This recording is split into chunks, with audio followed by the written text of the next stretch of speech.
Weirdly enough, I do not hate Dragon Age the Veilguard. In some senses, I even love it. But that doesn't change the fact that this game disappointed me like no other game could, and broke my heart in a million different ways. Which isn't a surprise, given that Dragon Age is literally my favorite media franchise of all time. I've consumed everything this universe has to offer, from the games to the tie-in media like novels, comics, lore books, series, and so on. I've even been running a Dragon Age Dungeons & Dragons campaign for years, taking place around the events of the 5th Blight, where I've written and adapted boatloads of Dragon Age content. This franchise means a ton to me, so I'd been following Veilguard like a hawk ever since it was announced, and it hadn't been looking good. But still, regardless of all that, I wanted to give this game a chance. And I did. In this video, I'll be talking about everything Veilguard has to offer, with a particular focus on what the Dragon Age franchise is most well known for, its choice-heavy narrative and lore. Just like I did in my last video game review, I aim to answer two questions. One, in isolation, is this a good game? And two, is it a worthy successor to the Dragon Age games? More than that, can we even call this a Dragon Age game at all? I'll be giving spoiler warnings before I get into dangerous stuff near the end of the video. I've also split the video into specific chapters. If you want to skip out on the technical game stuff and jump straight to me talking about the writing, skip to the timestamp I have on screen now. I do recommend, however, that you watch the whole video for a more comprehensive experience. Anyways, let's begin by going into art style, graphics, and animation. Veilguard's art style has been a subject of controversy ever since Bioware released that first god-awful trailer. The art style there, and the tone of the trailer overall, made it seem like Dragon Age was headed in a much more fantastical, cartoony visual direction. With the release of gameplay trailers and the eventual release of the game itself, it was clear that things were not as bad as they seemed. Veilguard's art style is definitely much more stylized than the previous games. It's more colorful, more vibrant, more flashy. But I think seeing it in action overall, it actually looks pretty good. And this is coming from someone who didn't even like Inquisition's art style. For me, even Inquisition seemed too colorful and cartoony, just because I was so attached to the gritty look and feel of Origins and DA2. It took me literal years to fully embrace Inquisition's art style, even though I loved that game. With Veilguard, it only took a couple of hours. It's stylized, yes, but still within a reasonable degree. It wasn't overly cartoony, it was just the right amount. I think that when you see these characters in motion in these beautiful environments, it all just clicks, and tonally it comes together somehow and fits. I quickly felt like, okay, this is what Dragon Age looks like now, and I'm fine with it. That isn't to say that there aren't some very bad design choices here and there. Most prominently, I really dislike the Darkspawn redesign.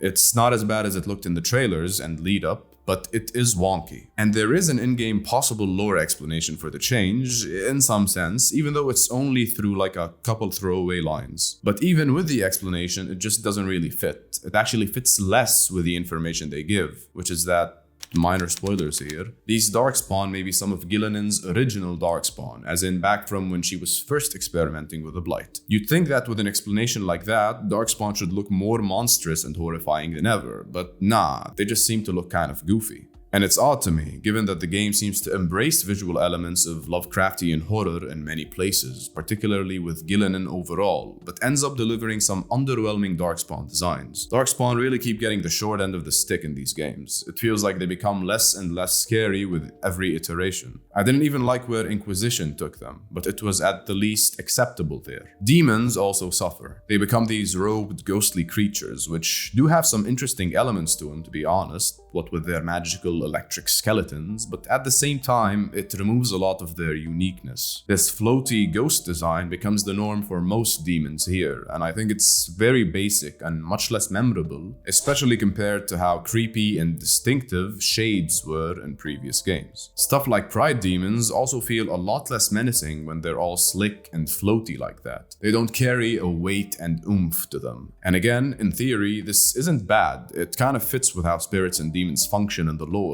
being very malleable creatures who struggle to mold into a rigid body in the material world. But still, it just doesn't hit the same. I gotta give them props for the Rage Demons though. This redesign I support wholeheartedly. Rage Demons really deserved an upgrade to distinguish them further than just shades but on fire. The way they look and behave in Veilguard is terrifying. Another thing the developers really went all out on in Veilguard is the environments. There's a ton of very creative, very unique places that you visit in this game. Obviously, I don't want to show much because I don't want to spoil anything yet, but they really knocked it out of the park. While Inquisition also had a ton of variety in locales and environments, Veilguard knows how to make them distinctive. Even something as simple as the cities, like Treviso, look incredibly unique and fantastic. I frequently found myself just slowing down to take in the sights, because there really are a ton of beautiful stuff. Even if a lot of it is just for show, as in beautiful environments with unique elements that you can't really actually interact with in any capacity. But it's good eye candy nevertheless. However, I do think that it's a huge shame that after 4 games, we finally got to see Tevinter, and more specifically Minrathous, but that they decided to stick us down in Docktown. All the overly magical, gothic, kind of cyberpunky elements of Minrathous that we see in the opening mission, we end up barely ever seeing again, and we're relegated to wandering the most mundane part of the city, the slum-like Docktown, which just seems like a slightly upgraded version of Kirkwall's poorer districts. It's sad to see Minrathous so underutilized, especially after they teased it so much in the lead up to the release. This is literally the biggest city in Thedas, and the capital of this magocracy, and we get to see none of its splendor. It was very disappointing to just look at all the insane skyscraper-like buildings in the distance and never be able to visit them in any capacity.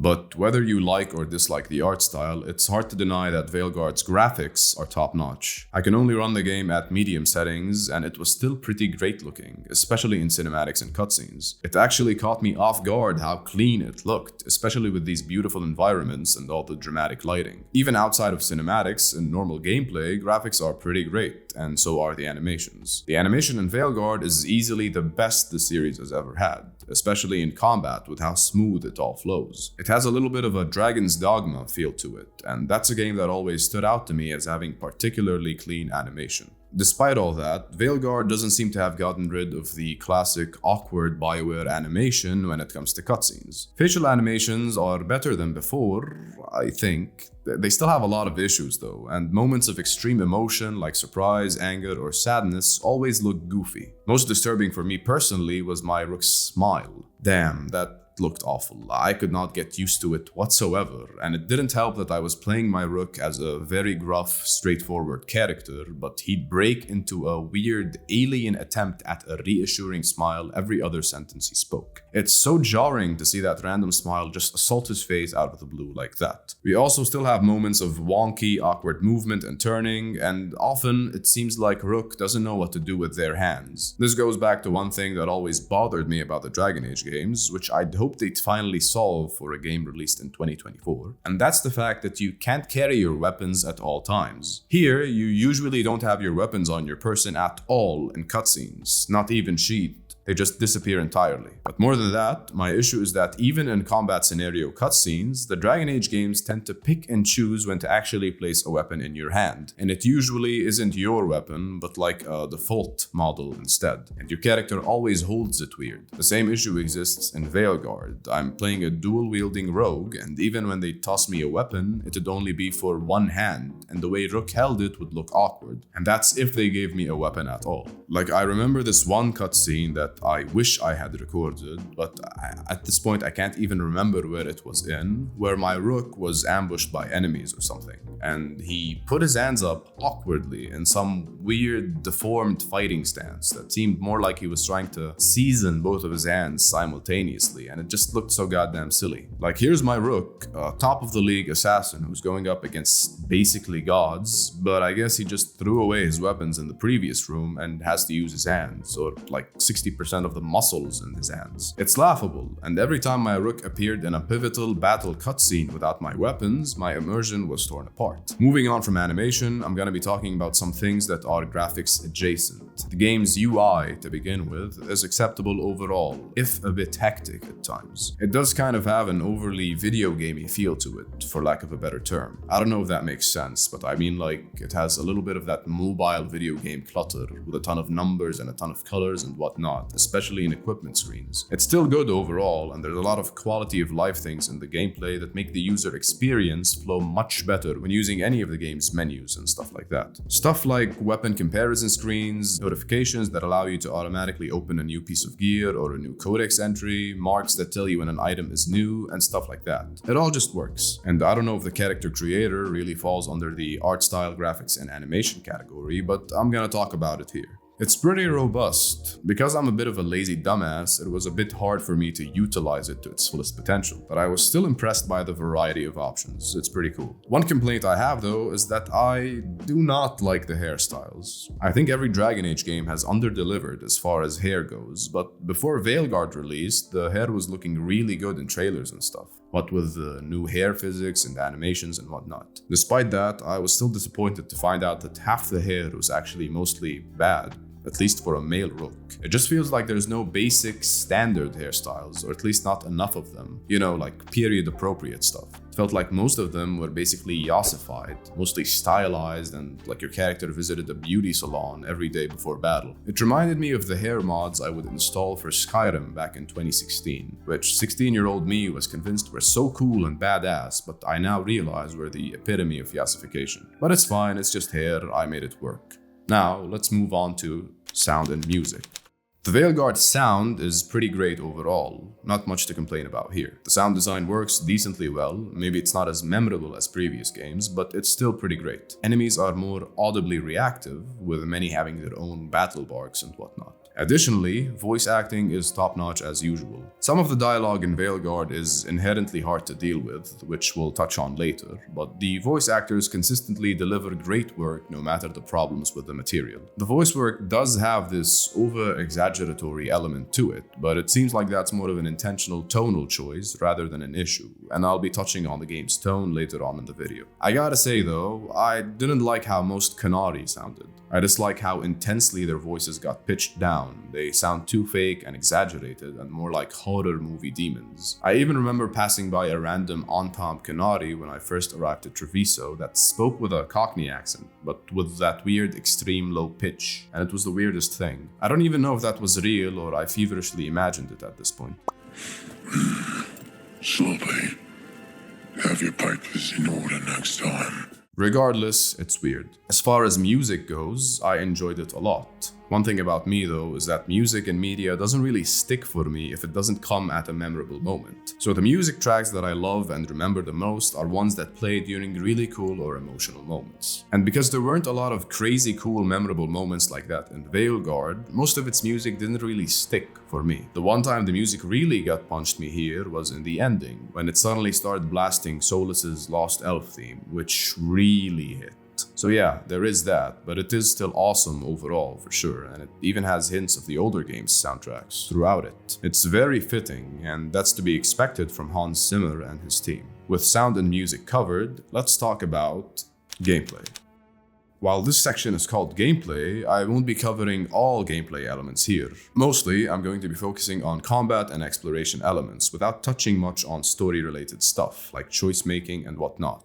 I'll talk about those in the writing and story sections. Anyways, in regards to combat, it's decently fun. I'm not really a big fan of how combat evolved over the course of the Dragon Age games, especially with where it got in Inquisition. But I'm also not big on tactical gameplay like many of the Dragon Age veterans were. I loved Origins and 2's combat a lot, but it wasn't because I was particularly strategy-oriented or made a lot of use out of the tactics systems. I just enjoyed them because I felt like they fit a lot with the nature of the game and the genre itself. So even if I wasn't big on Inquisition's combat, I got used to it fairly quickly, because at the end of the day, I played Dragon Age mainly for the story. The combat is just a facilitator of that story, and as long as it's decently executed for what it is, I don't mind. In the case of Veilguard, it is in fact so. It's obviously much more action-oriented, kind of hack and slashy, but it's fast-paced and flashy and reactive in a very enjoyable manner. Though the limited companion involvement is disappointing, and enemies usually are only fixated on you, the companion ability skill wheel thing is decently interesting, and there is room for some cool interactions actions and combos. The system has a surprising amount of depth to it, what with the whole primers and detonators thing, and the vulnerabilities and resistances, and so on. Personally though, it never really pulled me in that much. I never felt like I was interested enough to really learn how different status effects work and interact and so on. The game itself doesn't do that well to explain them to you either, so I never bothered to really learn them well, but stuck to what made sense intuitively. At higher levels, combat does start to get repetitive.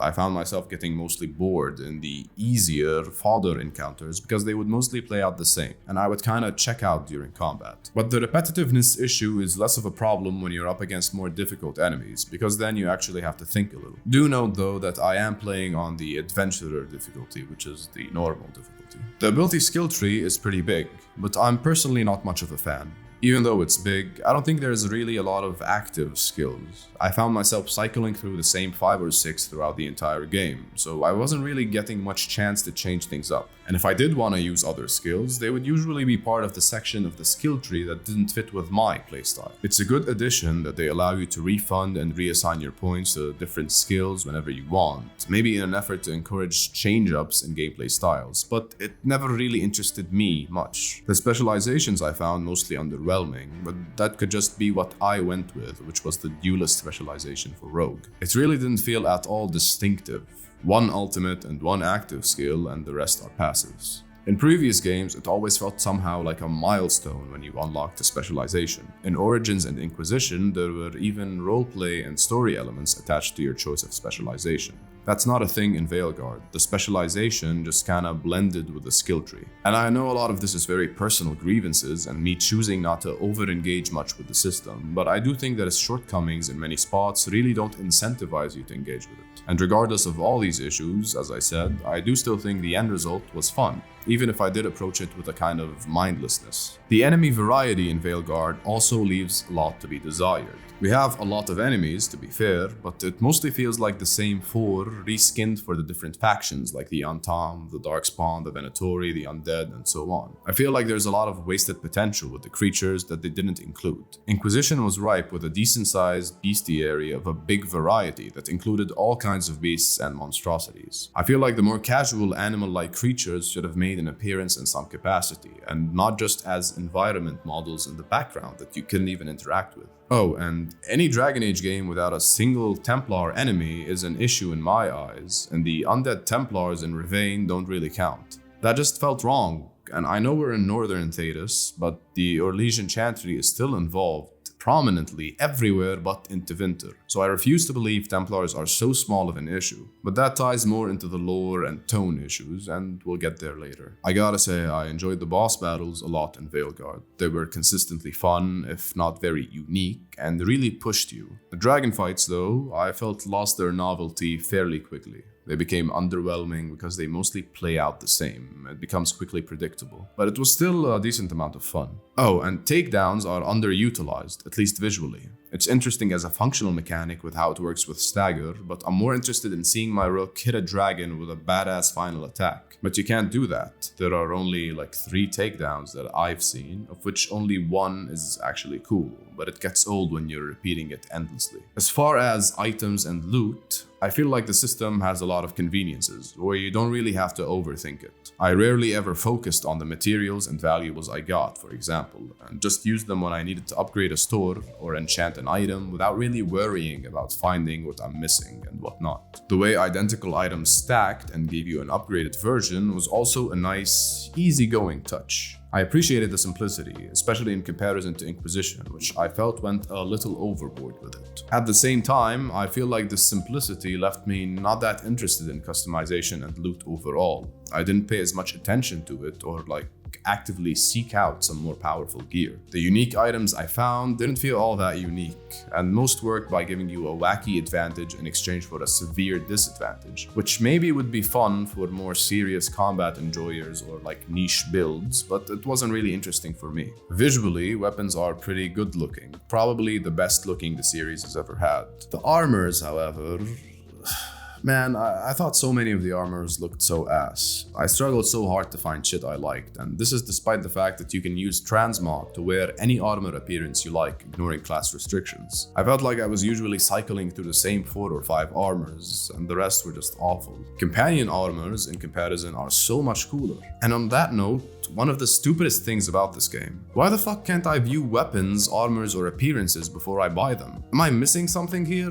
Am I supposed to glean how this shit looks based on this tiny ass icon? That's insane. Even the item category you call appearances cannot be viewed before purchasing. At lower levels, I really hated this because I was struggling to find some good looking armors to wear, and the only way for me to find out if they looked good was if I just outright bought them. And you can't even sell shit back if you don't like it in this game, you're just stuck with it. Anyways, moving on to exploration. As I mentioned in the graphics section, the environments in Veilguard are insanely beautiful. They're really a joy to look at, and there's a ton of unique places, but I just felt like they were a bit underutilized. We have all these beautiful, unique locations, but functionally, you're not doing anything different in them. Nothing changes about the way you interact with these environments, and in that sense, things feel a bit samey. Additionally, it doesn't feel like Rook or your companions acknowledge these locations and their unique features the way they should. For instance, there was lava in an underwater area, and I have no idea how that got there or why,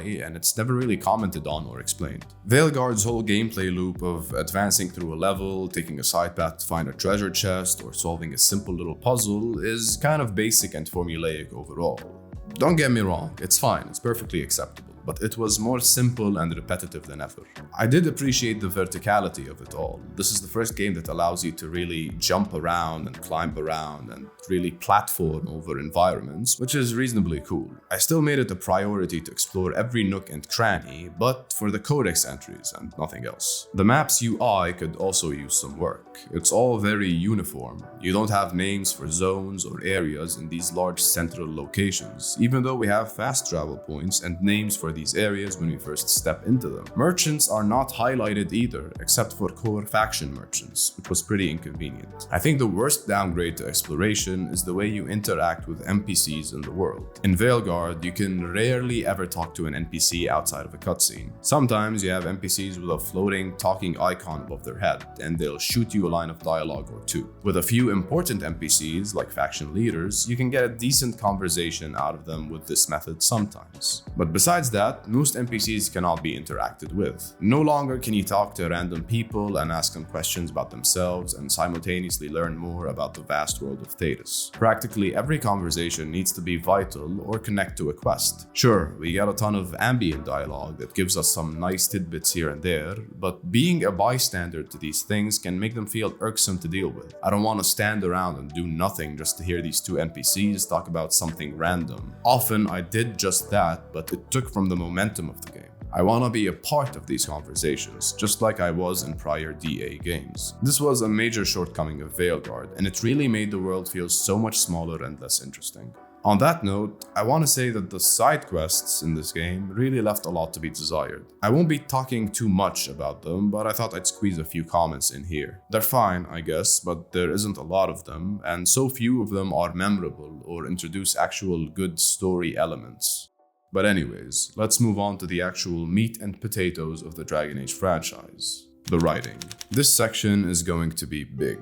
The writing is kind of a general way of titling this, but I'm going to be touching on a lot, from the tone to the dialogue to in-game choices, our Rook, companions, romance, factions, and finally the story, and how things tie into the Dragon Age series overall. Let's start with tone. This is weird. Veilguard's tone is weird. Contrary to what we expected and to what a lot of people are currently claiming, Veilguard is not exactly childish, cartoony, Marvel-esque, Disney-esque. On a visual level, there are plenty of dark elements here, maybe even more than there were in Inquisition. We even have stuff reminiscent of Origins, which was the peak of this franchise's darker material. Demeda's Crossing comes to mind. Without spoiling anything, this section of the game gave me goosebumps. It really hit. And I couldn't stop thinking, damn, this is some Origins level shit. With that said, even though there is some dark content here and there, the game does have an overall light, generic tone to it. It's very modern, mainstream Hollywood. In a sense, it has a lot of cheesy, corny stuff. And to be fair, Dragon Age always had some corniness here and there, but it was in controlled doses that felt like a digestible sprinkle to break up the overall more grounded-ish tone. But in Veilguard, the cheese is more prominent. The writing and the tone conveyed relies on a lot of tropes and common cliches that really detract from its overall quality, diluting it into this lighter, more basic, more generic fantasy setting.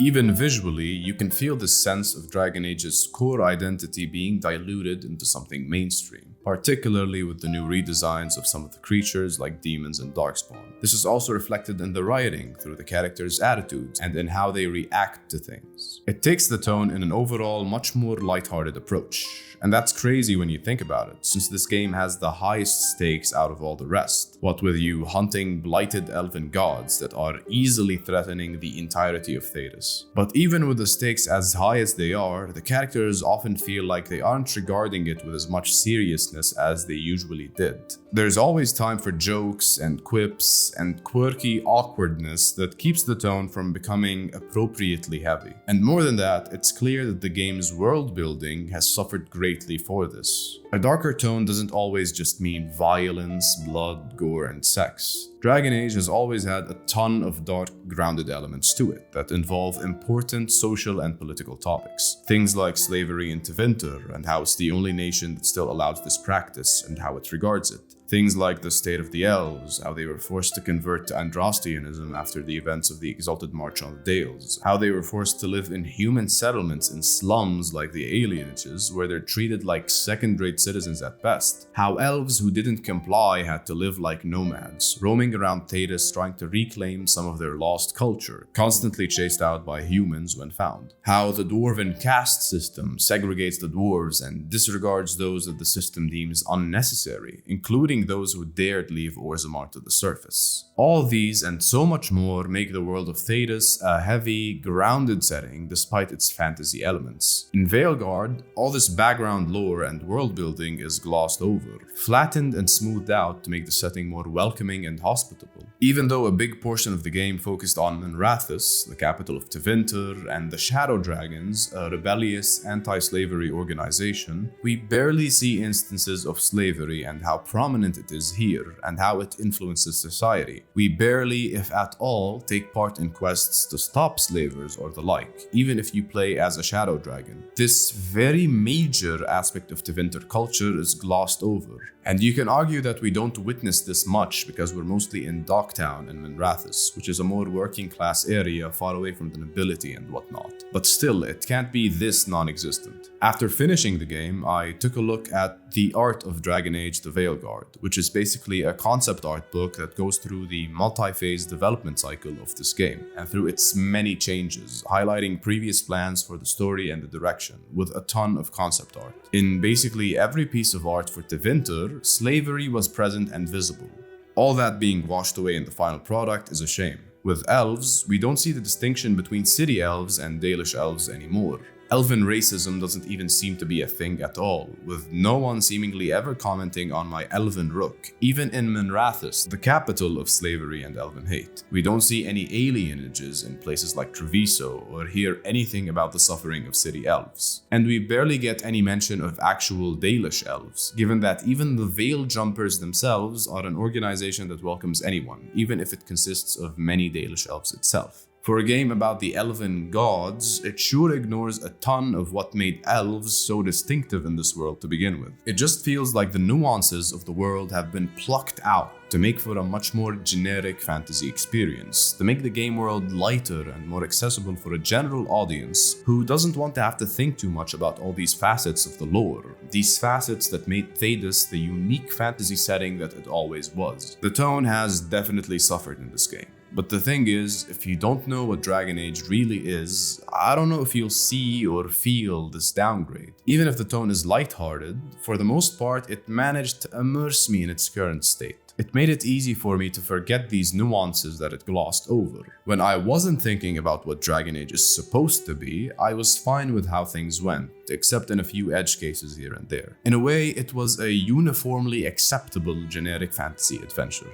What I'm trying to say is that I think Veilguard did fine with how it presented its tone for newcomers to the franchise. It was for the most part consistent with it, and I was usually okay with it up until I remembered, wait, what the hell happened to this? Why am I not getting discriminated against? Why is no one talking about this? And then the illusion was shattered, and I was back on the train to Disappointmentville. Bioware basically manages to make it so that, for the most part, if you don't already know about all the nuances of the world from the games before, you won't feel like you're missing out on anything here, because it glosses over them so thoroughly and so entirely that you wouldn't know anything was ever missing. The problems with the game's tone, in large part, also tie into the dialogue. Veilguard's dialogue has been getting a lot of shit, but I actually kind of disagree with a lot of the criticism. I think the game's dialogue is fine if you give it a chance. It's not the best, there are definitely a lot of issues. Some particularly egregious lines here and there, a big dose of corniness, bigger than any DA game before, more quipping and joking and quirking around than ever, lighter and more easygoing than usual, and a little bit heavy on the exposition. And okay, that may sound like a lot of issues, but in practice, it really isn't. I think it all ties together acceptably. You can find a lot of clips online that make it look particularly bad, but for the most part, that's just stuff that's taken out of context. It's most common with the Qunari companion, Tosh. People seem to think that their dialogue is stupid, but the thing is that that's clearly how the character is meant to be portrayed. It's intentionally made to be a character that's very childish, very teenager-like, and very simple and abrupt with their words. So the issues here aren't issues, but rather intentional choices on the writer's side. Now, even though I did say the dialogue is acceptable overall, there are still some things that I found very strange and couldn't really swallow. It seems that in their quest to de-nuance the world of Thedas and make it more light, uniform, and accessible, the dialogue was given some odd allowances. Now, this is more a facet of the world building and the dialogue combined, but it's something that really bothered me, and it's the fact that in Veilguard, everyone seems to know everything. Very niche academic or arcane topics and insane in-world mysteries are spoken about super casually. The Avenurus? Yeah, of course, Timmy the Tailor knows about them. They're the elven gods who were never actually gods, who are now blighted and coming back to ravage the world. The Crossroads? Everyone and their mother know about it. People are practically losing their dogs in there. Titans? That huge dwarven mystery? That's now a topic of casual conversation over tea. Everyone just knows everything now, and this was clearly done to make it easier for new players to know this information too. But it really removed so much of the depth of the world. This is not normal information. This is not casual. This is insane world-shattering stuff. You can't be handling it this lightly. I also have a personal issue with the misuse of some words from the lore. There's this one quest, for example, where you chase down a darkspawn, and the quest log refers to it as a ghoul. But I don't think it's a ghoul. It's a darkspawn, but not a ghoul. A ghoul is a living creature, a humanoid or an animal that contracts the blight and becomes corrupted with it and transforms into this insane servant for the darkspawn. That's a ghoul. This clearly doesn't look like one. It looks like it's a normal darkspawn, one of the nameless types that the game throws at you. Darkspawn and ghouls have completely different origins, so this really rubbed me the wrong way. Another thing that really irked me is everyone constantly referring to Gillenane and Elgernon as gods. Everything Inquisition did in its reveal was to tell us that they are not gods. Everything the Dreadwolf ever did was to prove that they are not gods, to show the people subjugated by them that these were not gods, but rather very powerful mages that shouldn't be worshipped. So why are we referring to them as gods? For convenience for new players? For the cool factor that such a term has? Words have power,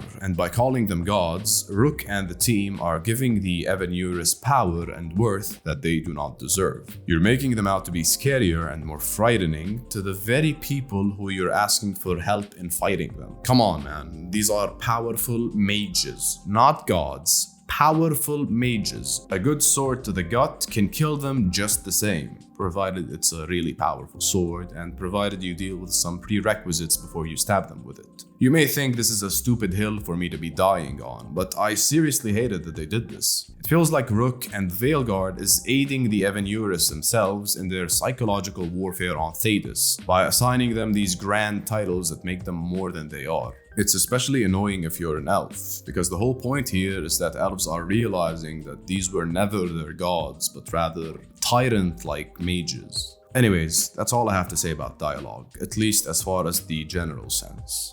Let's talk a little bit about our protagonist, Rook. Veilguard, just like Inquisition, lets you create a human, elf, dwarf, or Canary, but here we have the added benefit of choosing a background faction. Grey Wardens, Veil Jumpers, and even Crows, the Mortalitazi Mournwatch, Lords of Fortune, and the Shadow Dragons. The first issue here is with Rook's background story itself. Without going in-depth into the background factions yet, I think Rook suffers from not being able to have an origin story like in Dragon Age Origins. You have a background, and you have a formative, inciting event in your backstory that spurred you into joining Varric and Harding in their hunt for Solus. And this inciting incident is referred to multiple times, and it's usually a kind of rebellious act that put you at odds with your faction somehow. The thing about these bare-bones backstory elements is that they are, in fact, bare bones. There's a lot of telling and not showing, which feels kind of underwhelming in the general scheme of things. And the game tries to remind you of your Rook's grand backstory event a few times throughout the game, but it just felt lame to hear about it in this over-expository fashion and not live through it. And lame to see it have so little impact on the character or their trajectory. Moreover, Rook seems to be a very blank slate character. The game makes you think your Rook is very blank slate, but then forces some unusual decisions upon you on its own. With zero control on the part of the player, Rook can end up mentioning preset facts about their backstory that can ruin your own headcanon background. For me, even though I was playing an Antivan Crow elf, I thought of my Rook as having been part of a Dalish clan at some point, but due to unforeseen circumstances, having left them and joined the Crows. I even gave him some Valasleen. Surprisingly enough though, in a cutscene at the lighthouse, as my Rook reflected on its past, he commented on the fact that he isn't actually Dalish, but that he did the Valasleen for the fuck of it. That was jarring. And even if we put my kind of overly niche character concept aside, this is still an issue in most backgrounds. I saw a Reddit post discussing the different weird possibilities. If you're a Canary Rook, you're locked into being a Talvishoth, or at the very least being a Canary that grew up outside of the Cune. If you're a Lord of Fortune, Rook can mention they were a Tevinter galley slave. Mournwatch Rook automatically admits to having had a predisposition to not liking the Mournwatch when they were young and to escaping often and running around Navarra City. And just like my Crow Elven Rook, a Valasleen having Veil Jumper Elven Rook will admit that they are also not Dalish. Seemingly, there is no way to be Dalish in this game. All of these, and presumably more, make it so that you're forced to roleplay your character in a certain way, and it's presented in a very out-of-the-blue manner, so you don't even see it coming and plan around it. You can have a very particular concept for your Rook and have it dismantled out of the blue with a throwaway line. This makes roleplaying a big pain in the ass. Another thing that makes roleplaying look difficult is the lack of variety in your responses. We have our DA2 style diplomatic response, sarcastic response, and gruff response, but more often than not, they all address the situation in a very similar manner. I wanted to roleplay my Rook as a dangerous, standoffish Crow who was all no nonsense, but even though I tried to go with the more gruff-leaning responses, I found my Rook to come off much more gentle than I intended. It doesn't help that the dialogue options can be pretty vague sometimes, and it doesn't help that your Rook breaks off into that weird, awkward smile I mentioned before every sentence or two. It just stopped me from being able to play a fully serious Rook, and my character concept kind of fell apart. And it is true what people are saying. For the most part, you can't be rude or outright negative in this game. That's the character I was trying to play, but my Rook ended up being a very gentle, nice guy 90% of the time. Even when the dialogue wheel had a sentence that seemed very aggressive, my Rook would end up rephrasing it in a much gentler way. It's really frustrating. And with all of that, my Rook would sometimes say the corniest, cheesiest stuff, further breaking my notion of him being a no-nonsense kind of guy. I'm playing this character as someone who gets shit done and enjoys fighting, and yet in some quests, in party banter, he ends up complaining to his companions about not wanting another fight or fearing another run-in with the Darkspawn. It really shattered my vision of the character every single time. Simply put, and I can't think of a gentler way to say this, Rook is kind of a pussy. This is the first game in the series where I sincerely feel like no matter how rough a direction I take my character in, he comes off like a cowardly weakling. More than that, there really is an argument to be made to question why our Rook was put in charge of this team to begin with. The game thrusts you into a leadership position, and the party listens to you and lets you call the shots, but it never really feels earned. All the while, I just wondered why this competent team was willing to listen to my Rook's advice and decisions when it always came off so confused, bare bones, or even outright stupid. The only time he said important things is when he was reiterating what the others had already said. He didn't really come across like a leader, but rather like a therapist or like a father herding his children into getting their head in the game and delivering their best performance. And okay, you can argue that the inherent hierarchy of this team forces the companions to listen, what with Varric handing Rook the reins of control. And you could argue that Rook is fit to lead because he is this therapist-like father who's helping these children solve their problems. But then that begs the question of why these people are so obsessed with their own issues when the literal entire world is at stake in the face of gods. I get that it's a game, and that maybe their self-interest is kind of realistic.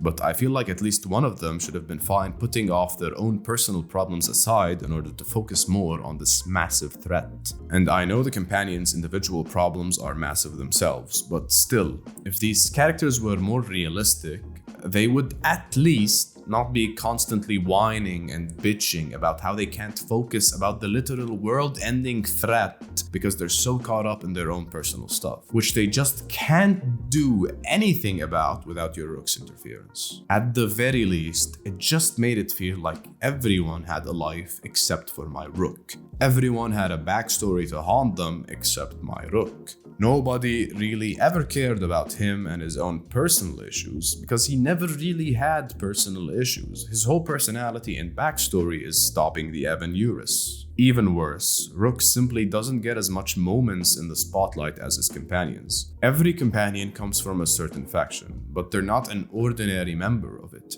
Each has a very distinctive factor that makes them unique and on a whole other level. Davrin is a Grey Warden with a griffin, for instance. Lucanus is a crow possessed by a literal demon. Every single one of your companions is a more competent, more powerful, outright cooler version of what you could be. And even as a leader and in battle, your character rarely ever does anything cool. Most of your companions get epic in-game moments where they make a huge difference against your foes, except for our lame-ass Rook, at least not until the very final battle. Again, super frustrating stuff. But you know what would make Rook have more personality?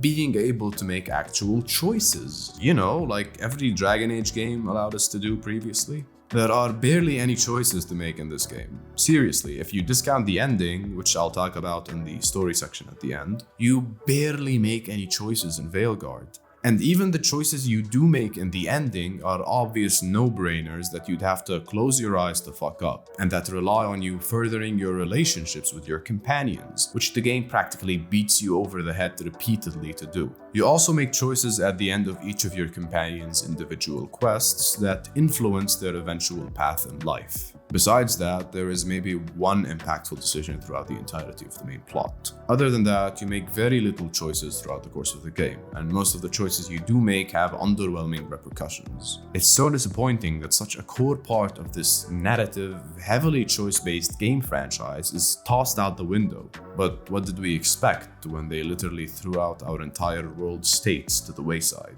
But anyways, again, I'll talk more about that in the story section. One of the things I felt Veilguard did mostly right was the companions. I actually liked them all. Davrin and surprisingly Bellara ended up being my favorites. They're all decently written and have their own prominently displayed personalities that are mostly consistent throughout, with some interesting quirks here and there. We get a lot of nice, sweet moments with them every once in a while too. Despite all of that, I can't really say that I got as attached to them as I did with the companions from the previous games. And I think that goes back to the generic Hollywood cheesiness of the scenes your Rook shares with them. Though there is depth to these characters, a lot of your moments with them are very standard and cliché-ridden, which make the characters and the whole situation stand out as more gamey compared to how they were in previous games, where the grounded tone the characters were presented in allowed me to connect to them on a deeper, more human level. It's also really hard to get your companions to disagree with you in any way. I can count on one hand the amount of times anyone disapproved throughout the course of the whole game. It's really easy to win them over, and that ease makes them not as interesting as characters. It's nice to see that the companions themselves can have their own disagreements, such as Lucanus and Davrin, but it all feels minor and like they can always end up reconciling and going back to what I feel is kind of an uninteresting, jovial, we're all one family kind of vibe. Companion banter also didn't quite catch my interest like in previous games. A lot of it boils down to one of them discussing a backstory event, the other extending their assistance, and the first replying with a hesitant thank you. Seriously, count the times that companion banter ends with thank you. It's noticeable. With that said, I didn't feel like the party banter triggered for me as much as it did for other people anyways. As for the companion quests, I think they were all decently interesting, especially with their finales, even if some of the small quests along the way felt a little bit tedious. Special shout out to Davrin's quest, which ties into one of the Dragon Age novels and adds some very interesting Grey Warden lore. Anyways, besides the core companions, the game offers us some major NPCs that I'd like to talk about a little bit. First off, we have a few cameos from recurring series characters that end up coming off underwhelming. We don't end up getting a good sense of who these characters are, but that's to be expected, given that they can barely talk about anything lest it involve the previous game and choices, thus risking tearing apart the fragile balance of vagueness that Veilguard maintains in regards to past events. One character that caught me off guard was Morrigan. We knew she was coming from the trailers and that she has a reasonably prominent role in the game. And for the most part, she plays how you expect her to, except for her newfound niceness. Like, seriously, she's super nice and friendly and is all about saving the world now, which is a stark contrast to the Morrigan we know. The game does give you a kind of explanation at the end for why she embraced this side of herself, but it's still jarring to see, especially to this degree. Morrigan was never the heroic character that they make her out to be in Veilguard. As for the more antagonistic NPCs, most small-scale villains were underwhelming or had a lot of unexplored potential. The Butcher of Treviso, for instance, seemed very interesting, but his appearance was too brief and underutilized. Some, like the antagonist from Emmerich's companion quest, I found wacky and campy enough that I actually enjoyed. Solus is still one of the most well-written antagonists in the series, and the way he's presented here is still top-notch. Gillenane and Algernon were fine to me, acceptable at least as villains, even though there's not much unique to them. At the least, they felt more involved than Corypheus was in Inquisition, and they have centuries worth of past elven lore to help flesh them out, so all in all, they're fine. Before we can fully move on from companions and other NPCs, let's talk about romance. Game Informer described the Veilguard as Bioware's most romantic game yet. This is unequivocally false. The romance in this game is in fact very underwhelming. First off, in my personal experience, I did not enjoy the romance with Nev. It was very underwhelming and uneventful, and it never really felt like a romance, even when I chose every romance dialogue choice. It just felt more like friendship, but with my character being sappy and coming on too hard with the love. The romance doesn't begin in earnest up until a long way into the game, and even then you get like one scene, and then one other scene close to the game's ending. In between these scenes, my Rook and Nev communicated the same exact way. Nothing changed in how they talked, except for the occasional mention of our relationship and party banter. It just feels so empty, and there's barely any chemistry between the two to begin with. It just feels like you have one mostly platonic conversation, you have a quarter-second kiss, and then you're saying, "I love you." Shit's weird. Many other people have encountered even worse issues with their romances, particularly with Lucanus. If you don't romance Lucanus or Nev, they apparently end up romancing each other. And in most players' experience, Lucanus was non-stop flirting with Nev while giving them a hard time romancing him. Cucking Simulator 2024. One other irritating thing about the romance is how it disregards you pursuing multiple partners. Basically, you can flirt with all the companions you like for a long stretch of time, and during this, they express interest in you and you in them, but it's still non-exclusive. When you finally get to the point where you can choose to become exclusive or to settle things back down to just friends with these characters, there are no consequences to ending things. There are no consequences to me becoming exclusive with Nev, for example, when I told every other female character that I was interested in them. No one mentions it ever again, and they move on like it never happened.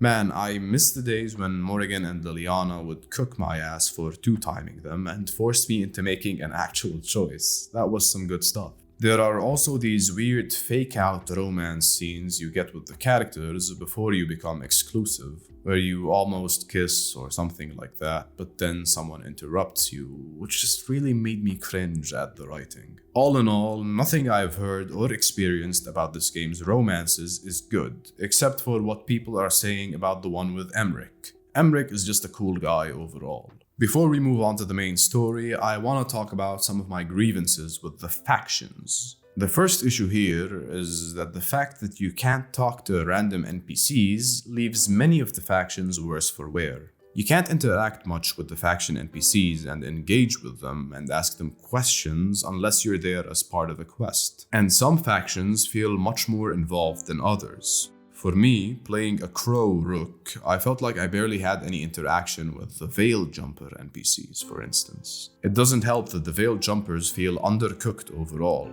Their ties to the Dalish are faint, and they seem to be a very new organization. The whole thing just feels flimsy, and I never really felt like I connected to them in any meaningful way except through Belara. The Lords of Fortune are also completely shafted as a faction overall. There are barely any side quests in Ravane. You can't talk to the faction NPC except to trigger this brawl arena fight thing, and they're really just cast aside in general. The Wardens are fine. I'll speak about my issues with them in the story section. Shadow Dragons are okay too. Mournwatch are probably the most enjoyable, as they're kind of the most different faction, and we learn a lot of new Dragon Age lore throughout them, and there seems to be these undertones of humor when engaging with their quests, even though they take place in the Necropolis, a city of undead. The Ant-Even Crows are weird.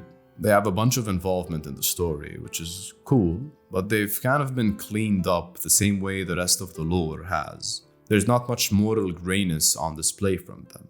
Instead, they come off more like cool vigilantes. And that's weird, given that we know a ton of bad stuff about the Crows from the other games, such as how intense their training is for children, how some die during the training or are traumatized, how the Crows even buy children or slaves when they're young for recruitment, and so on. There's a lot of complexity to this faction, which is not portrayed at all in Veilguard. It's true that when you meet them here, it's under different circumstances, as the Ant-Even city of Treviso is under Antam occupation, and they're basically working to fight it off. But it's still weird for them to be portrayed as such unequivocal heroes. It's also true that throughout the game, we're only interacting with the talons of two houses, House Deriva and House Cantori. It could be that these two crow houses have a gentler approach to these things, but you'd think there'd be some sense of acknowledgement of the shittiness of the crow situation overall, particularly if your character is a crow. Dwarves don't have a faction of their own in this game, but we do interact with some unique dwarves through Lace Harding's companion quest. And here we get teased with a lot of very interesting things, especially lore-wise in regards to Kalsharok, the only other surviving dwarven Tig. But it ends up not being explored. I was really disappointed with that, because some of this dwarven lore felt like the freshest, most interesting stuff the series had to offer in a while. So when I realized that that was everything, that I couldn't explore these unique locations any further or learn even more about these dwarves, I was thoroughly disappointed. That's all I'll say about the factions for now, because the video is already way too long and I haven't even started talking about the story. While the story should count as part of the writing section, I'm giving it a title all by its own because here I'm going full spoilers into basically everything about the main story, factions, lore reveals, the Inquisitor, and all that. I'll basically be going through the main quest chronologically and stopping to comment on some issues I had with it as they come up. Even though it's chronological, I'll still try to section off the discussion into video chapters where applicable, so I can better highlight vital junctions in case you want to jump to something specific. Veilguard starts with our Rook, a rebellious member of one of 6 factions. He's joined Varric and Scout Lace Harding in their pursuit of Solus, the Dreadwolf. As Solus attempts a ritual to dismantle the Veil, joining the Fade and the waking world into one, our ragtag group stops him, only to discover that he actually wasn't doing that yet, but was rather reinforcing the seal on the Evan-Eurus' prison, or transferring them to a new one or something before actually dismantling the Veil.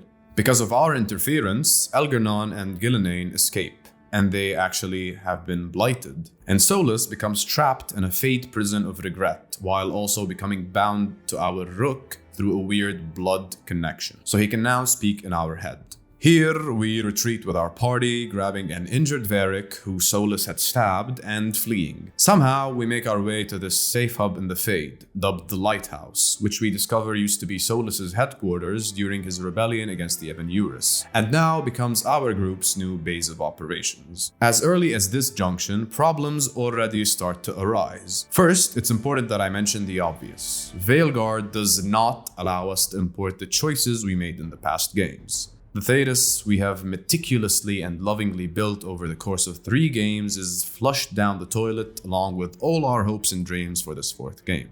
The only choices we do make, which we go through at character creation, are the following. 1. Our Inquisitor's appearance. 2. Whether or not they disbanded the Inquisition or joined it to the Chantry. 3. Who they romanced. And 4. Whether they intended to hunt down Solus or try to save/fix him. I can't overstate how great of a disappointment this decision by Bioware is, truly, and I'll go over more of its repercussions the further we go. For now, I focus on one point. In the epilogue for Trespasser, we learn that after Solus revealed himself as the Dreadwolf, a great elf migration took place, where elven people from all across Thedas started disappearing, seemingly answering his call. In the Tevinter Nights short story anthology and in other tie-in comics, there are constant mentions of Solus having agents working for him. Veilguard seems to ignore this entirely. Throughout the entire game, he operates solo, and even when he gets trapped in the Fade prison thing, no one ever comes for him or seeks him out or anything. Even the ritual he performs in the beginning of the game, he does on his own. This was such a wasted opportunity to involve elves in Solus's plans, elves who've grown tired of their mistreatment and want to return to those days of glory. It would have been such an interesting narrative choice to follow, and one that had been properly set up and is even touched upon in concept art. Sadly though, it's abandoned entirely, along with any nuance to the elves to begin with. As I mentioned previously, the city elf/Dalish elf distinction is erased, and most of what made the elves unique in this setting is conveniently forgotten here. Throughout Act 1, Rook and the team gather more people to their cause, specialists who can help them stop the released Evan-Eurus. They also obtain Solus's Lyrium dagger, which he wanted to use in his ritual and which is a powerful weapon against the gods, also capable of tearing open the veil. In the meanwhile, Rook occasionally speaks to Solus in his head, where Solus blames us for the release of the Evan-Eurus. He also, very unceremoniously, drops some massive lore reveals. In what is basically the equivalent of a throwaway line, Solus reveals that the Evan-Eurus are basically trapped in what's commonly referred to by Andrastians as the Golden/Black City, and that they discovered the Blight in their time, and that it had overcome them. He also reveals that when he sealed them away, he sealed the Blight with them, but that they were basically the ones who whispered to the ancient Tevinter Magisters back in the day. There are no old gods, but just Evan-Eurus, who sought to escape their prison and whispered to mortals to free them. And when those Magisters arrived to the Golden City, they managed to crack it open slightly, releasing a small slither of the Blight, which infected the world and thus brought upon the Blight we all know and love. All this mind-blowing information is just dropped at our feet in the most casual way possible by Solus. Like it isn't massive world-changing information that affects the fabric of reality. And Rook barely questions it. He's barely surprised to hear any of it. This is one of the first things to greatly piss me off in this game's story, just how anticlimactic this revelation is after more than a decade of theorizing across 3 games worth of setup. It's a goddamn shame. And I guess Bioware clearly did this in this way to make it easier to digest for new fans. They needed to make it seem uneventful, because for new players who haven't witnessed all the setup, it is uneventful. But it felt really disrespectful to veterans like me and all the people who've poured so much time into analyzing the lore. Anyways, with those reveals in play, Solus becomes kind of like Rook's consultant on the Evanuris. We ask him about their plans and what to do in regards to them and whatnot. Moving on, after getting some more companions, we encounter our first major Act 1 junction. We return to the lighthouse to discover that the blighted Evanuris are launching 2 attacks on both Minrathous and Treviso, with 2 blighted dragons sent towards each city. You must choose which city to save. In theory, I really like this choice. It's reminiscent of the choice at the end of Dragon Age Origins Awakening, where you have to choose between saving Amaranthine or Vigil's Keep. The difference, however, is that that quest comes at the end of the game, after you've become attached and involved with both places. It feels earned, like the game built and ramped up to it. Meanwhile, this decision in Veilguard comes at you out of nowhere in Act 1, when I personally had barely engaged with the 2 cities and factions, specifically less with Minrathous and the Shadow Dragons. Regardless, I had to make a choice, and as a crow, I obviously wasn't going to abandon Treviso. Besides, from a logical standpoint, Minrathous was Minrathous. It's impenetrable and Thedas' main magical hub. Treviso was just a fancy-looking city that doesn't even have a standing army, just the crows. So I did it, and obviously, Nev, being from Minrathous, was extremely disappointed, while Lucanus, being a fellow crow, was extremely grateful. I think there's plenty wrong with this choice. Unlike in Origins Awakening, your character can have an active involvement in either city, depending on their faction affiliation. This, for me, as opposed to adding depth, makes it much more of a no-brainer. Secondly, even if you were neither a crow nor a shadow dragon, the logical power advantage that Minrathous has also makes it hard to justify not choosing to save Treviso. Thirdly, some of the repercussions of your choice are very strange. Because I saved Treviso, the Shadow Dragons were nearly obliterated in Minrathous, and the Venatori assaulted the Archon's palace and took control of the city. Additionally, the Viper, one of the Shadow Dragon leaders, became blighted. Nev is incredibly disappointed and she becomes hardened, locking away her helpful combat abilities and making it harder to fill her approval. These consequences are all well and good. I like some tough decisions. What I don't like is how quickly this comes about, effectively cutting off the Shadow Dragon faction so early into the game. You literally cannot find or interact with them anymore in the game at all after this, except through quests. Not only is the faction fucked,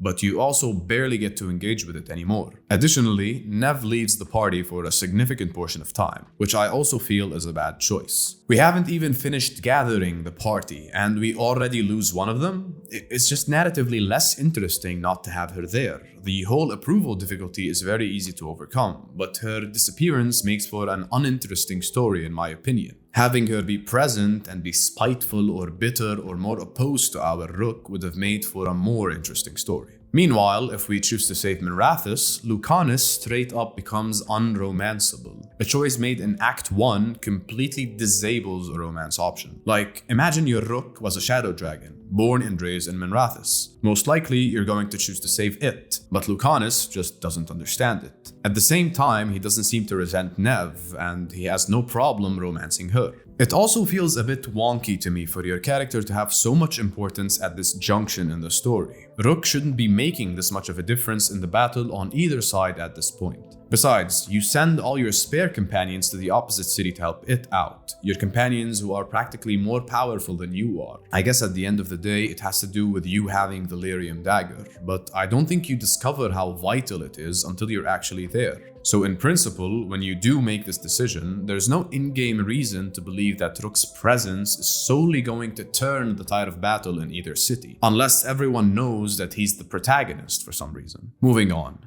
In Act 1, we also meet the First Warden, who requests a meeting with us in a tavern in Minrathous. There, he basically berates us for talking crazy about ancient blighted elven gods, and refuses to offer us the Grey Warden's help. He also almost arrests our Rook, until Dorian shows up and intervenes to get him to step away. There are so many issues here. The first is, why the fuck would the First Warden ever meet up with you at a dingy tavern in Minrathous, so far away from Weishaupt? The second is, why the fuck would the First Warden ever take such an active involvement in the matter? The way the First Warden is portrayed here and throughout the rest of the game is crazy to me. All the lore we've gotten about the Grey Wardens throughout the other games kind of paint the First Warden as more of a figurehead, someone who's all about politics as opposed to actually running the Wardens. He's even very involved with the Anderfell royalty. We also know for a fact that Grey Warden chapters are more autonomously run in each nation by an individual Warden commander. All of this made it very weird for me to see the First Warden being so involved here. He also pops up at other random moments throughout the story to give direct commands to your Grey Warden allies, Evka and Antoine, to return to Weishaupt, and to berate Davrin in some capacity. In short, they gave the highest ranking officer of the Grey Wardens more of a role of a supervisor. For reference, imagine if the Inquisitor, after the events of Inquisition, with all his fame and glory and political renown, were to show up in the hinterlands and hunt down Scout Harding, solely to give her the command to leave the field and return to Skyhold.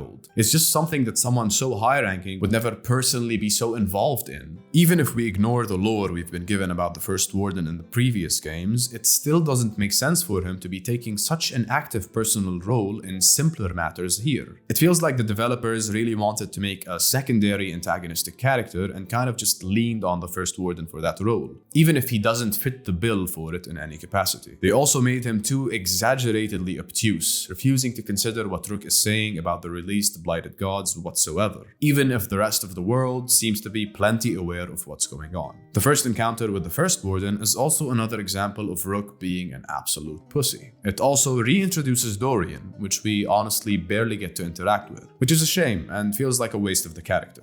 Also, his haircut is really weird. Throughout Act 1, we also meet the Inquisitor, who wants to organize a meeting with Rook to discuss what's going on. Honestly, the first meeting I had with my Inquisitor left me devastated. First and foremost, even though I chose my Inquisitor's voice in character creation, it seems like in most spots in the game, his voice is weirdly pitched down, and you can only hear faint hints of his real voice in there. I don't know if this happens if you choose the American voice, but this was the case for the British voice. The one thing I was most looking forward to recognize and to ignite that feeling of nostalgia within me, but with most of our choices being out of the equation, was hearing my Inquisitor's very distinctive voice, and even that they fucked me out of. Throughout the rest of the game, the Inquisitor mostly retains the fucked up, pitched down voice. There are a couple of instances I remember where he actually spoke normally. I'm not sure if this is a bug or an inconsistent intentional choice to show that he's been chain-smoking Tevinter hookah, but regardless, it really bothered me and once again broke my immersion in the character. During the meeting, you can be a hard ass towards your Inquisitor and interrogate them as to why they've been sitting on their ass while northern Thedas is getting blasted by the Evan-Urus. In response, he reveals that he's got his hands full dealing with the south. Here's the kicker. The Inquisitor tells us that the Blight has basically erupted with full force in the south.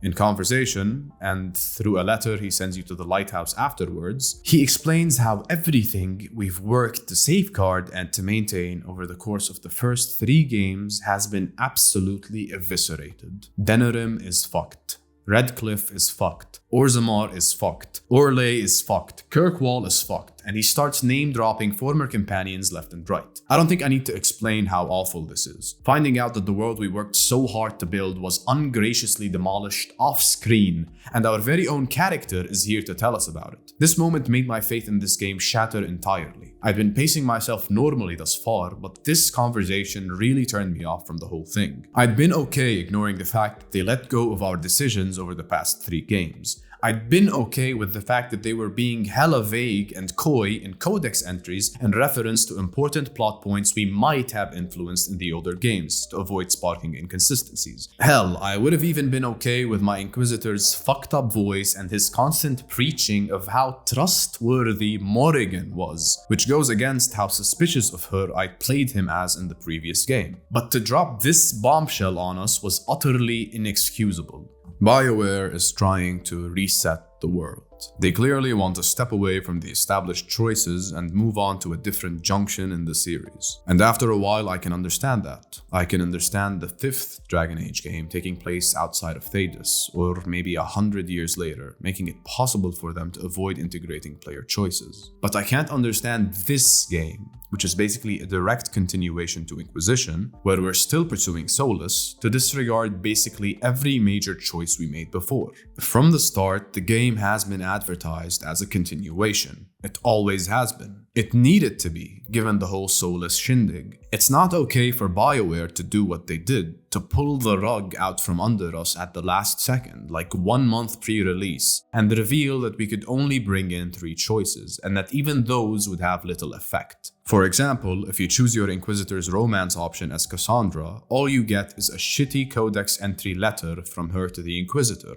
which also dances around whether she made it to become the Divine or not. Dragon Age has always been a game about choice and consequence, about influencing the world. By taking away this aspect of it, they destroyed so much of its identity. I could rant about this for hours, and I'll circle back to that in the video's ending. But for now, let's continue talking about the story. After meeting the Inquisitor, we can now finally interpret these Solus memory shard statue thingies, which you can collect in a side quest in the Crossroads. Through them, you experience Solus's memories of formative events in the history of Thedas, usually through conversations he has with Mythal.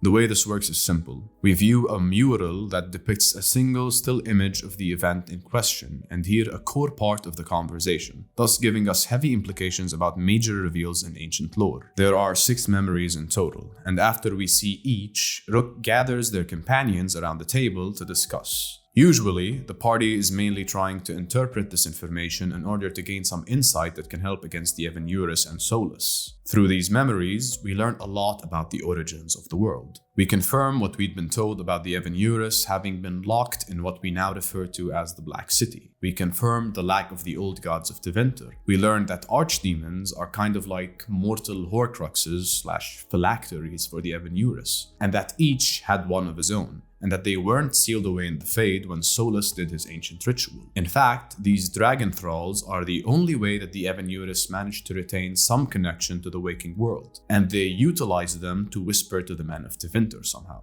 We also learned that elves were originally spirits, and that they sought to make bodies for themselves to roam the earth. To do that, they used lyrium, Titan's blood, to forge physical bodies for themselves. But in order to obtain the lyrium, they had to wage war against the Titans, which were these colossal inhabitants of the earth, and to a degree the earth itself. And to properly end this severe war, Solus and the Evan-Eurus had to make the Titans tranquil, severing their spirits from their bodies, in a sense, and leaving them disconnected from magic. This act caused the dwarves to come to be, or in a sense made them as they are today, undreaming and disconnected from magic and the Fade. The stolen souls / dreams of the Titans were filled with rage, and they turned into the force we know as the Blight. Solus begged the Evan-Eurus to stop embracing it, but they refused, wanting to utilize its power. Mythal tried to temper them, but failed, and was killed for it, and the rest is history.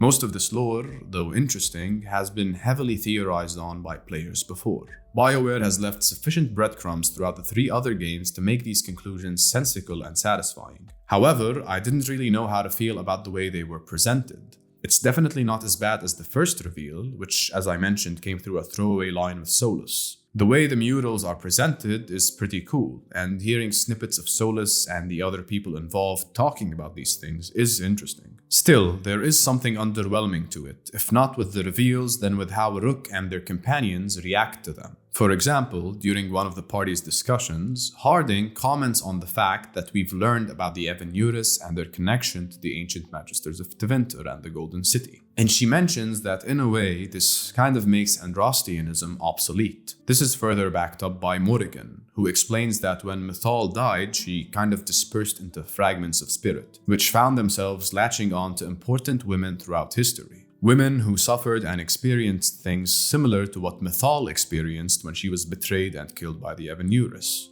One example of this is Flemeth, but another major implied example would be Andraste. So yes, with the analysis of the lore, Harding surmises that this could disprove Andrastianism and is shaken at the fact. We have a chance to make our Rook Andrastian too, and have them comment on that. Lucanus even comments on the absurdity of it all, how they're basically dismantling the Andrastian faith. And it kind of really is absurd how simply and underwhelmingly such a grand realization is presented, and how little the characters are affected. Though Harding is the one most surprised, she never mentions it again, and the whole thing is glossed over entirely. We basically dismantle the most dominant religion in Thedas and just move on like nothing happened.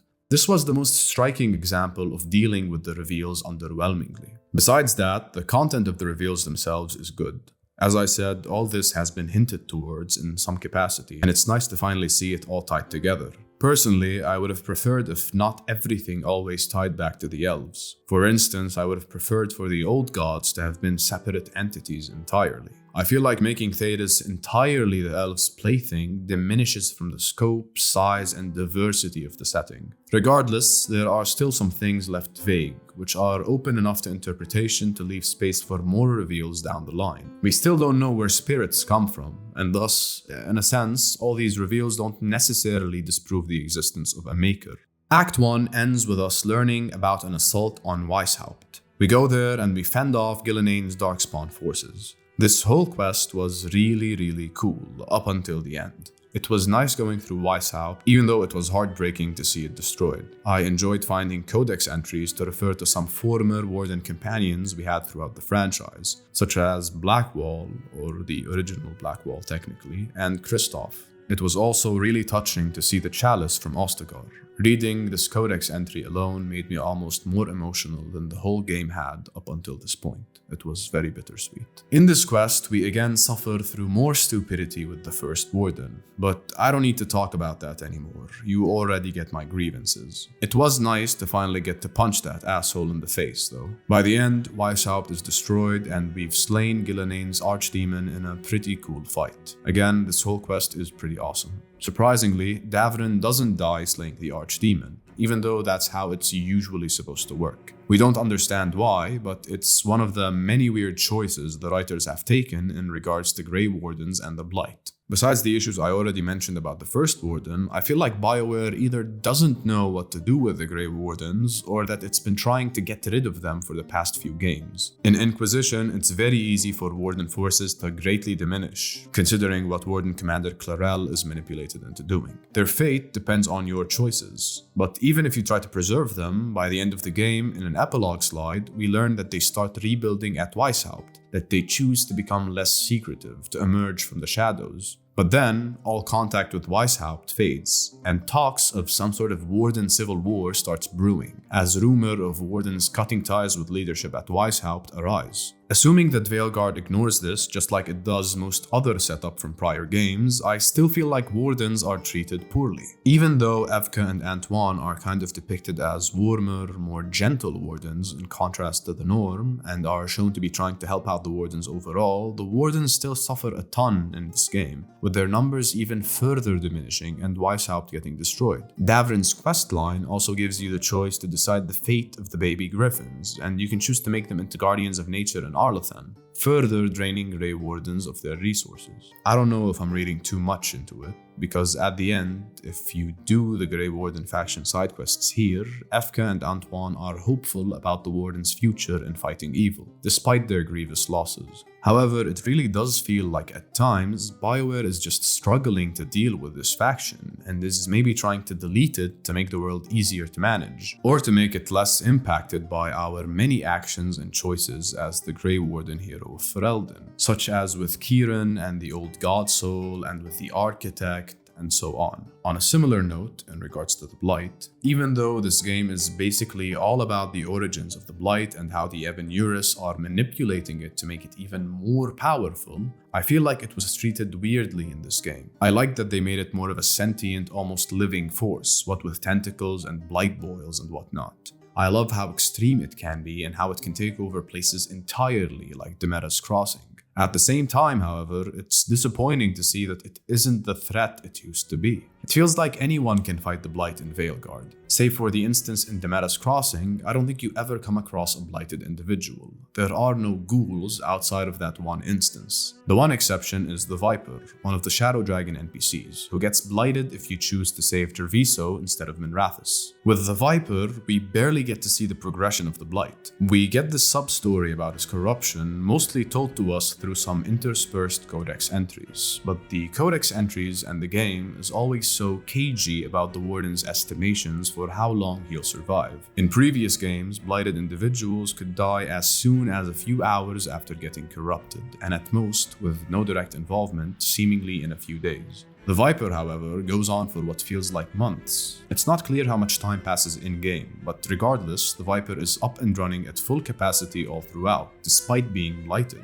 Additionally, he does not seem to be an infection risk. Despite Minrathous being attacked by a blighted dragon altogether, we see so little of how the blight affected people on an individual basis, especially in regards to the spread of corruption. Even with Nev and Bellara in the final battle. Basically, one of them gets super blighted after being kidnapped by Elgarnon, depending on your choices. But if you play things right, they seem to get completely cured after you defeat the Evanurus and seal the overflow of blight away.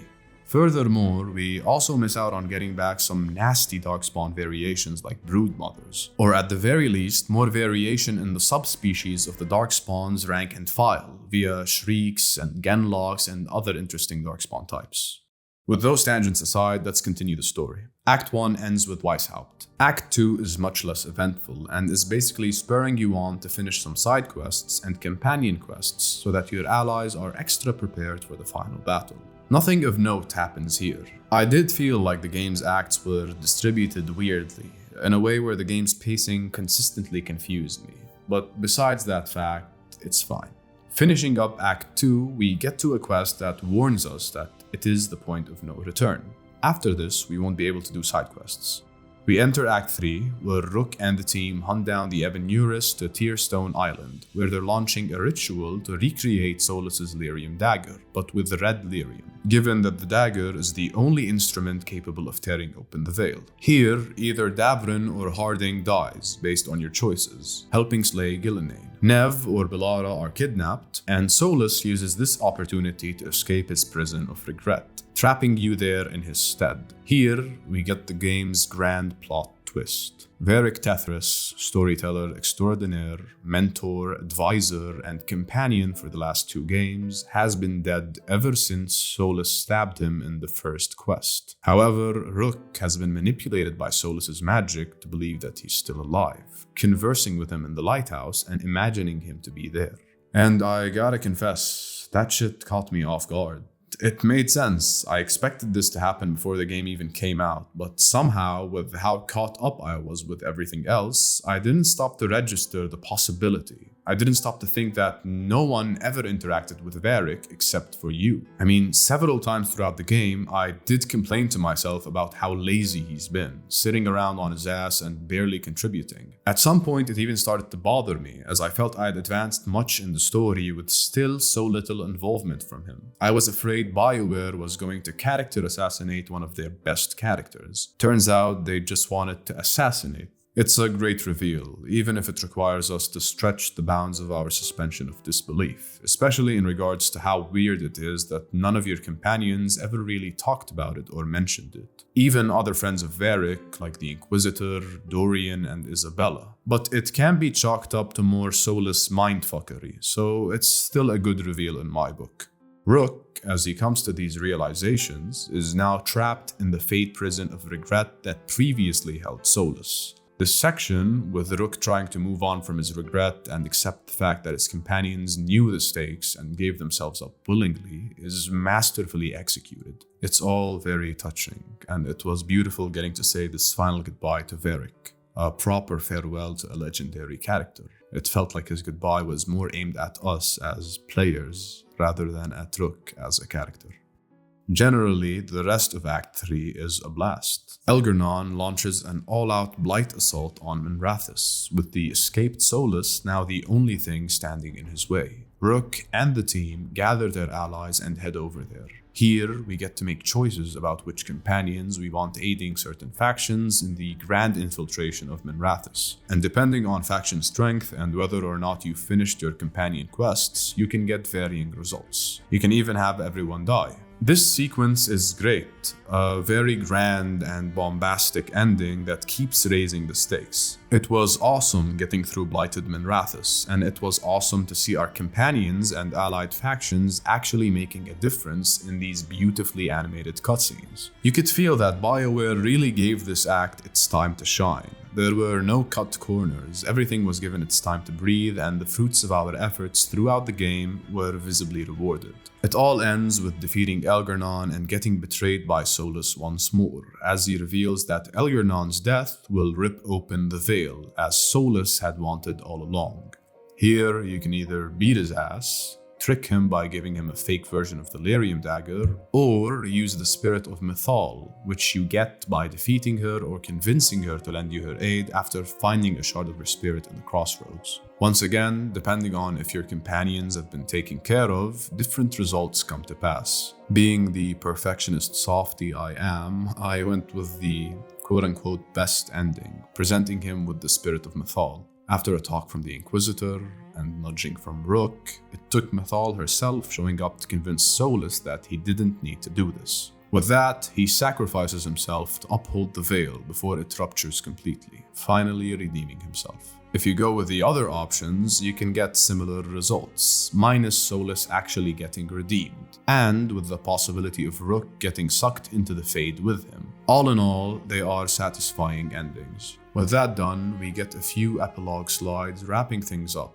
in addition to some narration by Varric and Rook. Despite the flaws of the game, Act 3's masterful execution and the game's ending left me in tears, emotional at seeing all these plot threads tied up.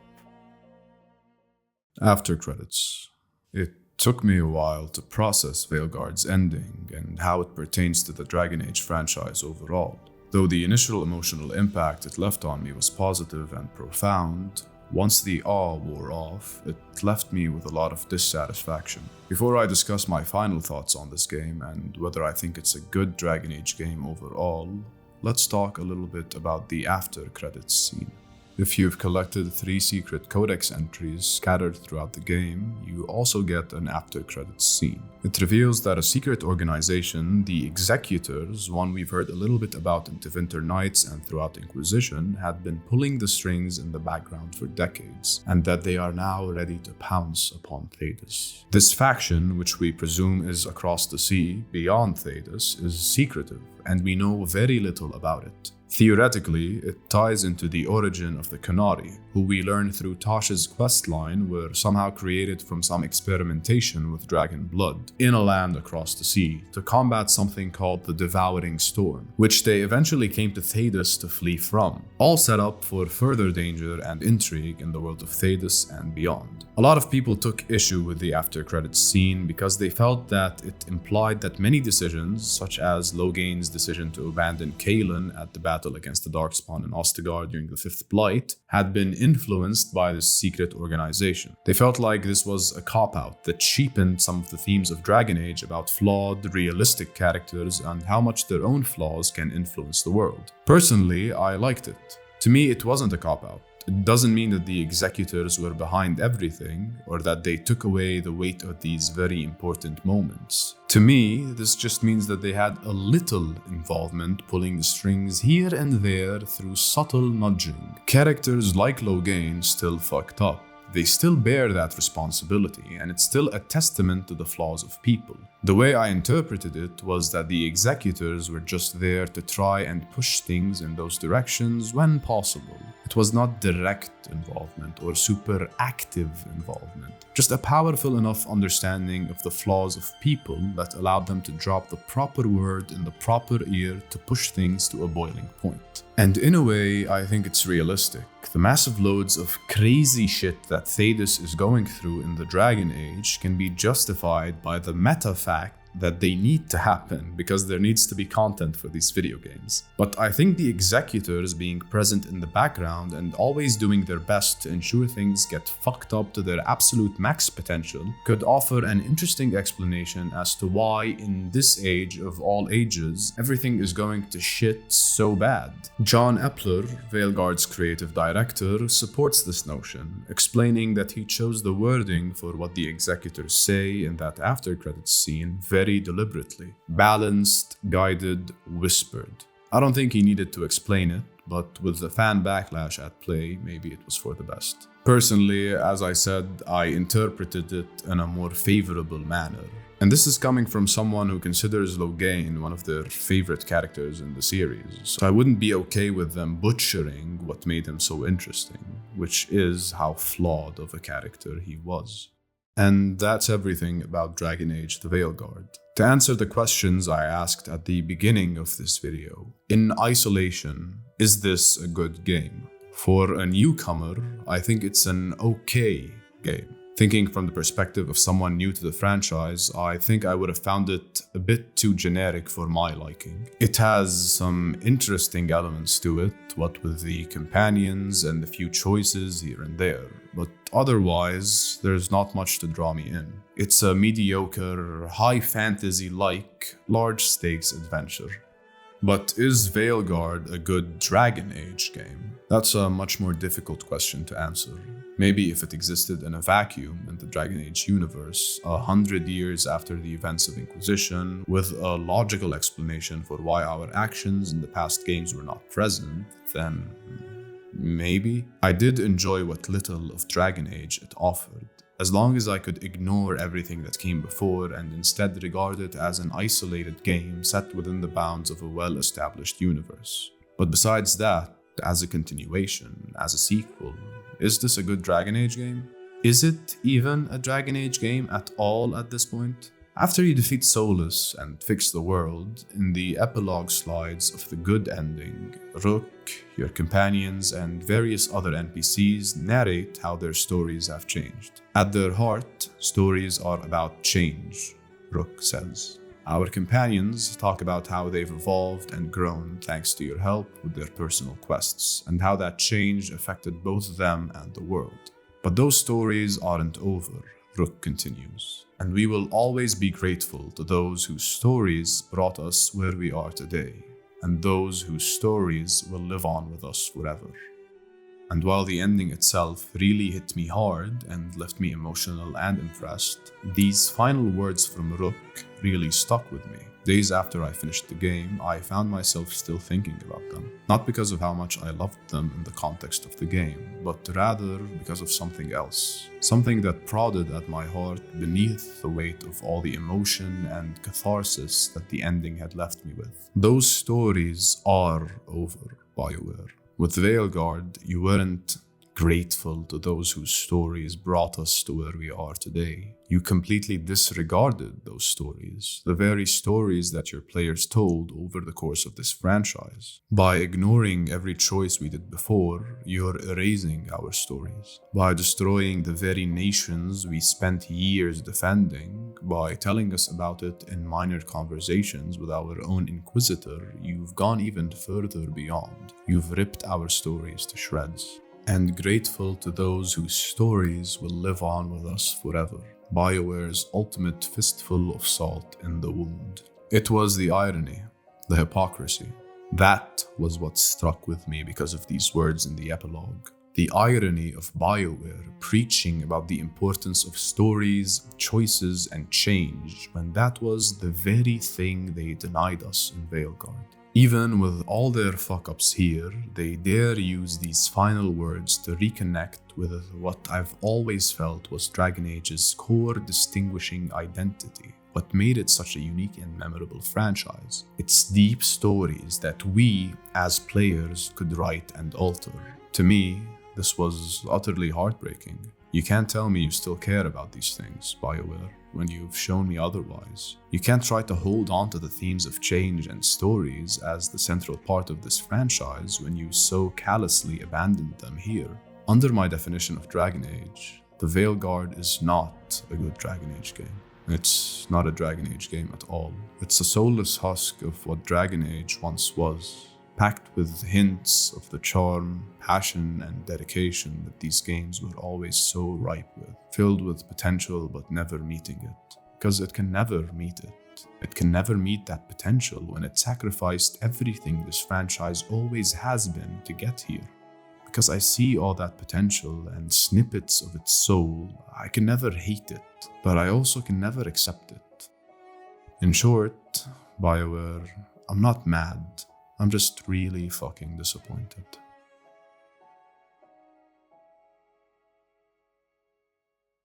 If it isn't already abundantly clear, I have a lot of love for this franchise. It has literally been my favorite piece of media of all time. That's why I'm so harsh on it, and why it breaks my heart to see what it has become. And even though I tried to enjoy it for what it is, I could never fully ignore the voice in the back of my head that was constantly reminding me what it could have been, what it should have been. If you've watched this whole video, then I have nothing but the deepest, most sincere gratitude to you. Listening to me talk for this long, especially with my still recovering from sickness voice, officially qualifies you to be one of my best friends. But seriously though, I really appreciate it, and I'm always grateful to have people giving me a chance on this channel and seeing me express my thoughts on the things I love. And it's always so rewarding to see you guys interact with this stuff and share your thoughts on them, and to actually have a conversation,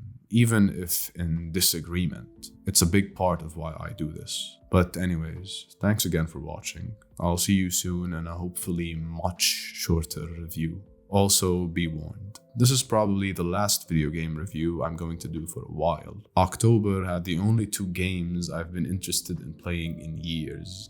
But yeah, anyways, take care and I'll see you soon. Goodbye.